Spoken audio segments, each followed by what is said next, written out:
There was a time when buying a OnePlus phone meant something. It was the phone you bought when you didn't want to sell your kidney for a flagship.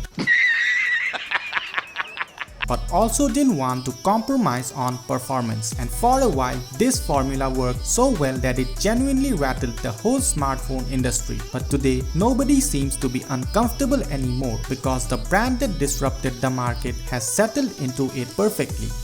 So, if you're wondering what happened to the OnePlus we knew, this is why OnePlus changed their identity.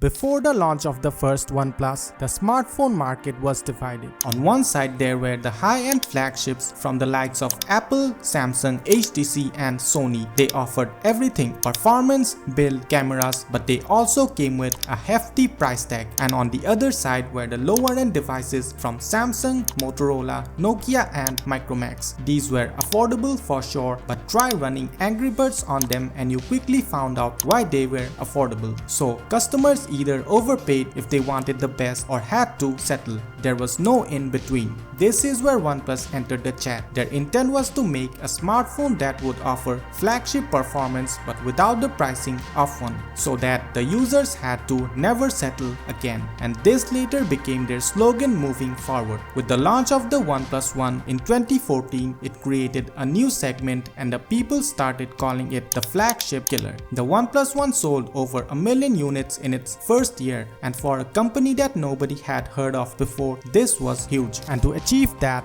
they needed a solid strategy, and boy did they have one.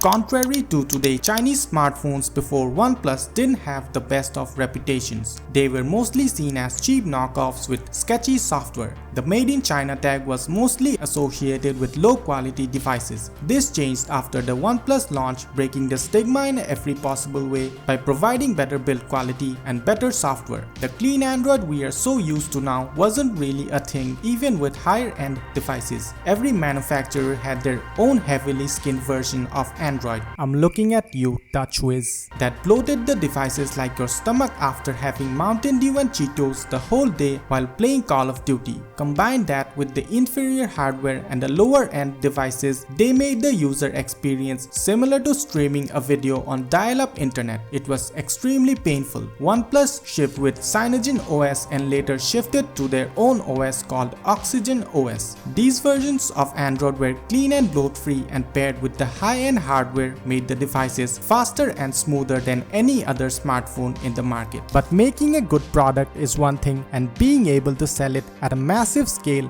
is another. And to do that, OnePlus needed a marketing strategy that was bonkers. Spoiler alert, they did.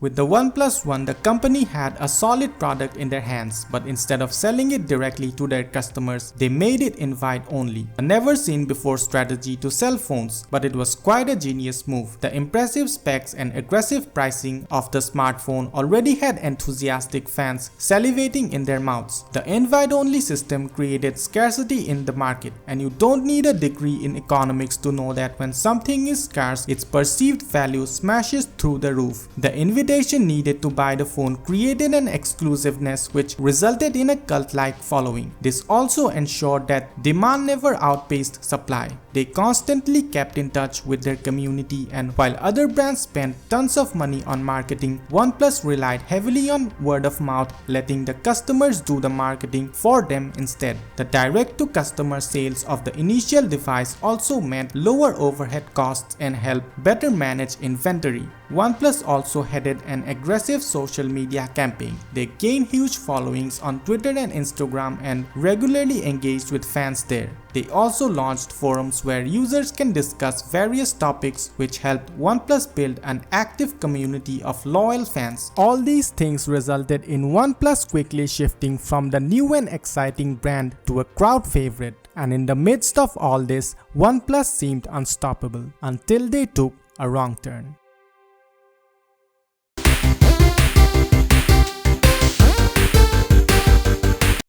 By 2018, OnePlus had cemented their position in the market with a lineup of 9 phones along with other devices such as headphones and smart TVs. And in 2019, they launched the OnePlus 7 Pro, their first Pro device. It was a great phone, big curved display, pop-up cameras, remember those, and top-of-the-line performance. But it was no longer a flagship because it was a flagship itself with flagship pricing. Not crazy enough like its competitors, but enough that it was noticeable. Their whole identity of flagship killer was gone by now, and this reflected in their subsequent devices as well. But the real curveball was hurled towards the fan base when co-founder and the face of OnePlus Carl Pei resigned in 2020 to form his new company Nothing. This was a huge deal because the impact he had on the brand as a whole from day one has been immense. To put it into perspective, he was like the Steve Jobs of OnePlus. With Carl gone, the future for OnePlus looked uncertain. Sure, everything on the surface looked the same, but the fans could sense something was going on inside the company. And then OnePlus dropped a bomb.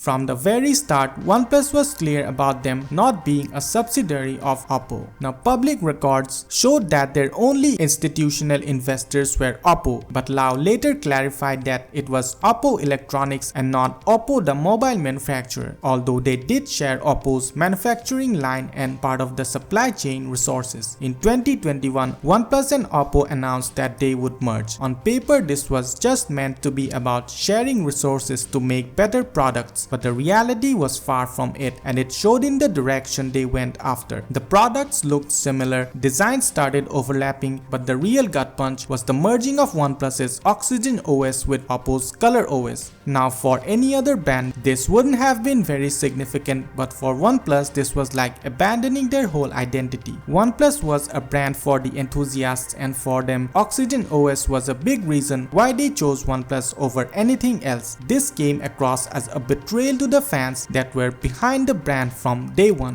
The things that made OnePlus special slowly started diluting, and OnePlus started to become like any other brand, appealing to everyone but exciting no one.